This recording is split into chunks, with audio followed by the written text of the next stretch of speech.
to the T5 peeps, Bob the Dragon, Datamagnet, Cat Crab Lobster, DuckMachine, Astraya the Dreamer, Mezec, Feudic Jarl, and Casper Arnholtz. Thank you very much. Uneven Justice, written by chuckysnow. The sounds enveloped him. The hum of the engines, the spongy pulse of the air handlers, the chirps and beeps from the control panels. At least on a fighter craft you can kill the damned alarms, he thought to himself. Freighters assume their crews are morons. He broke off another rack of circuits. This was the last panel containing the autopilot and remote overrides. The damn Artigas built enough damn failsafes into the damn ships. But with enough time and energy, you can break the most foolproof of systems, he thought. More alarms now. They were becoming piercing. He took a hammer and shattered the speaker that he could reach, but there were a few behind grills that he couldn't get to, and they were plenty loud still. He checked his heading again. Despite his tampering, the ship was flying true. He'd be in a gravity well within the hour. Yet in 2, it would be all over. He caught his reflection in the glass panel. He barely recognized the face staring back. His face was covered in scars, and some were so fresh that he hadn't even seen them before. Just seeing a human face was odd enough these days. He hadn't seen another member of his own kind in over a month. He wiped some blood off of his cheek with the inside of his shirt, checked his watch, and left the bridge. The hallway leading into the main cargo base was flashing a brilliant green in time with the duller klaxons now filling his ears.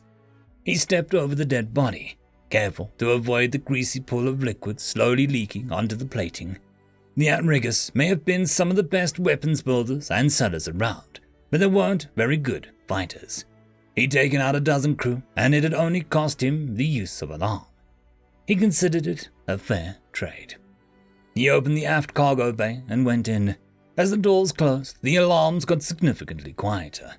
Normally, no one would be in here during a fight, so apparently they didn't see the need for elaborate alarm systems. He relished the quiet.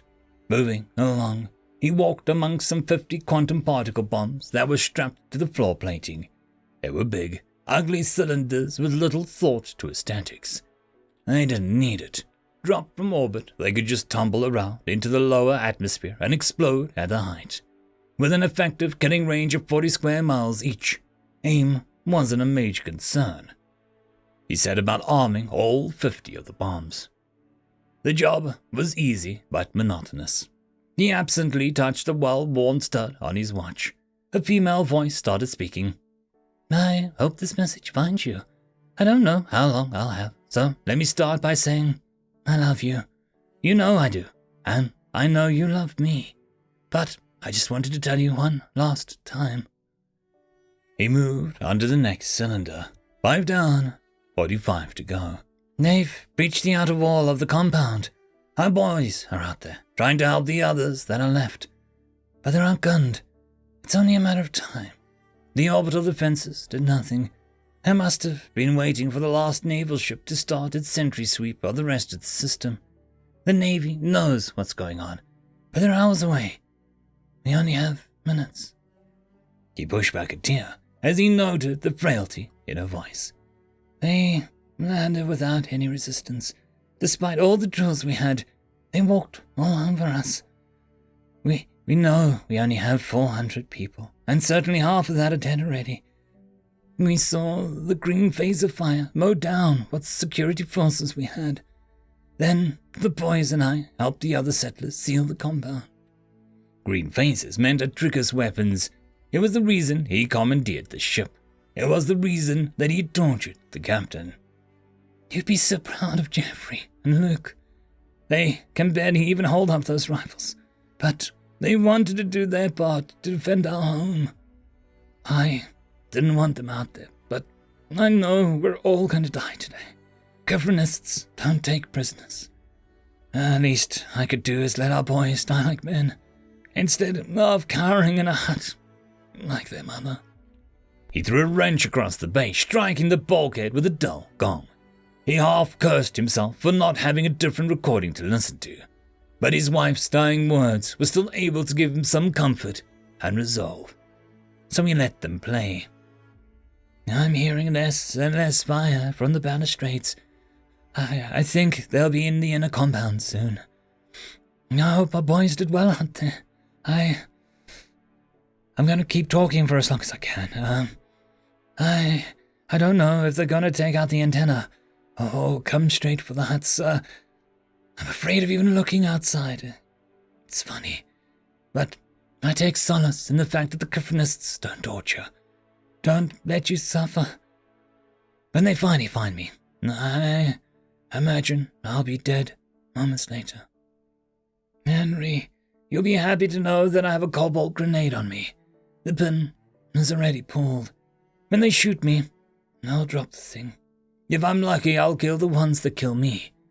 If I'm very lucky, I'll have gotten the ones that will have killed our boys. I think I can hear the bulkheads of the compound opening. That can only mean that they've breached the inner wall. So now, it's only a matter of... The recording dropped into a digital static for a few seconds before ending. Henry surmised that they had gone for the antenna tower first, then cleared the compound of the women and children. He didn't know exactly how things had gone from there, but he knew that he sat with now a large pit, thanks to a grenade explosion. He also knew that despite being 11 years old, his son Jeffrey had shot his rifle until the cell had run out. It had taken DNA analysis to identify his 8-year-old brother. Henry played the recording several more times before finishing his work. He set about removing the tie lines from the bombs, leaving smaller deck lines in the interior units. He hoped that this part of the plan would go well, when it wasn't critical. An hour to go. The ship was hitting the gravity well of the Krafani homeworld. He headed back to the control room. He had left the communications bench intact. There were messages he needed to play in a few minutes. It had taken him some time and a fair bit of torture to get the words out of the captain, but he was able to record what he needed. A bit of editing, and he had a few messages in proper Trigger's voice. He guided the ship onto a shallow descent orbit. At the proper time, he played messages number 1. This is cargo ship AT-846. We are experiencing engine trouble and are jettisoning some cargo. Cargo will burn upon entry, the captain's voice said, sounding nervous and understandably considering the supposed circumstances. Henry then blew open aft cargo bay exterior doors. The venting atmosphere easily blew 30 of the bombs out behind the ship.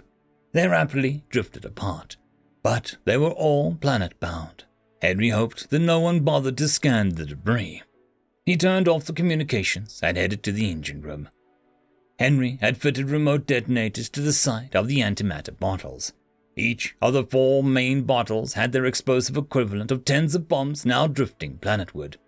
The bottles were incredibly tough and had a wide array of safety features. Normally, they could take even a terminal impact without issue. But the right explosives at the right spot and they'd pop right open. The explosion would be instant and impressive. The ship should be able to take half a continent. He activated the triggers with a remote detonator in hand and returned to the bridge.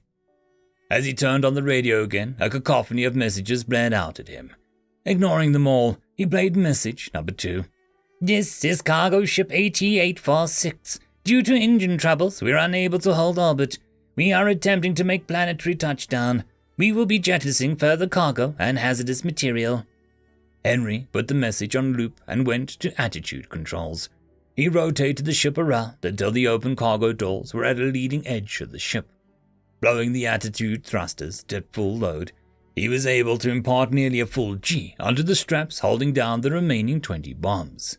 Those straps snapped as intended, and another 20 bombs began the decaying orbit ahead of his flight path. Henry closed the bay doors and righted the ship. Minutes later, the telltale red plumes of atmosphere started puffing by the main viewport. Henry dutifully slowed the descent of the freighter, aiming near the capital city. There was a large spaceport 30-odd miles outside of the city. Things would look normal, at least for now. Henry took a deep breath. 3 years of planning had gone into this. It was almost over. He was probably at 50,000 feet and falling. Time to wrap this up, he thought. He set the radio to broadcast as widely as possible. Then he played his last message. "This is cargo ship AT-846. We of the noble Artrigus are declaring war on the deceitful and cowardly Kifrinists. They do not deserve our business, but they do deserve our weapons. This is but the start of a glorious and righteous war. Long live Artrigus!" The message had taken an hour to get out of the captain. For a fairly non-violent race, Henry had to admit the captain put up with a fair amount of pain before reading his lines. In moments, tug ships would be lifting off the surface to attempt to engage and buoy the freighter. Anyone remotely intelligent would now know what the ship should have been carrying, and keeping it off the surface would be an obvious move. Henry also knew that they wouldn't fire, but instead would be attempting to override the flight controls. The equipment for that lay broken at his feet. He saw the fur ships rising to meet him. They wouldn't be of any use. At a predetermined height, Henry blew the antimatter bottles. The resulting explosions ripped the atmosphere right off of the area of the planet. The half-dozen people spared instant death in the capital soon died of asphyxiation. In all, 42 million died just from the ship's blast. Absolute chaos broke out across the planet, and no one thought to look at the lost cargo. For each quantum bomb was smaller than the smallest ship, and having no real energy signature of their own. They went quite unnoticed until they began blowing holes in the ground all over the planet. Of the 50, 30 exploded over populated centers. Another 25 million died from those bombs. Without any further evidence, the Kifrinists declared war on their longest ally, the Artrigus. The Artigas, in turn, used the full might of their weapon hordes to ruthlessly counterattack. Within days, the aliens that slaughtered Henry's family were warring with the aliens that supplied their weapons. Within a week, billions on both sides lay dead. Entire planets laid wasted. Henry would have been very pleased to know that the two sides were quite evenly matched. Their war of attrition would be bloody, and would leave as scant survivors easy picking for the numerous races that once lived in fear of the two. But the last thought that ran through Henry's mind was the fact that the two races were hardly equal to the value he placed in his late family's lives. He lamented that it was the best that he could do. End of story. And that, my friends, concludes this video. I hope that you enjoyed, and if you do, please consider supporting the author, even by popping over and leaving a thumbs up or a nice comment, just to show your appreciation for the story. However, if you wish to support this channel, there are links down below which will help immensely. I will see you all in the next one, and until then, I hope that you have a fantastic day. Cheers.